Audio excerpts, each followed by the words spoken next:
छत्रपती संभाजीनगर येथील कर्मठ आणि निष्ठावान सामाजिक कार्यकर्ते म्हणून ज्यांची ओळख आहे असे मुकुंदभाऊ दामोदरे यांना अभिष्टचिंतन सोहळा कामगार चौक येथील कार्यकर्त्यांद्वारा साजरा करण्यात आला। भावी नगरसेवक म्हणून त्यांच्यावर शुभेच्छांचा वर्षाव करण्यात आला। सर्वच पक्षाच्या पदाधिकारी व त्यांच्या अभिष्टचिंतन सोहळ्याला उपस्थित राहिले।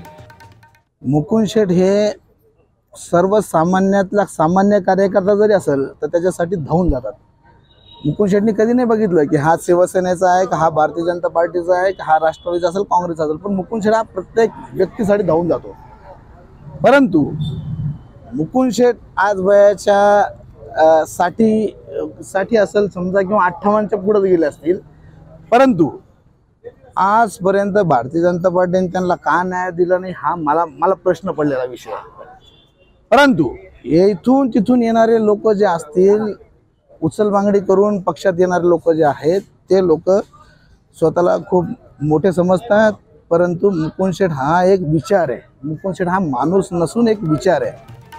मुकुंदभाऊ यांनी आजपर्यंत मनोभावे कसली अपेक्षा न करता जनतेची सेवा केली। सुखदुःखात ते धावून गेले, परंतु त्यांना आज त्यांच्या कार्याची दखल घ्यायला हवी म्हणून कार्यकर्त्यांनी भावी नगरसेवक म्हणून मुकुंदभाऊ दामोदरे यांना पाठिंबा दाखवत त्यांचा अभिष्टचिंतन सोहळा साजरा केला आणि काही कर्त्यांनी तशा प्रतिक्रियाही दिल्या। जनमत लाईव्ह न्यूज करता दिलीप वरगड यांची रिपोर्ट, छत्रपती संभाजीनगरहून।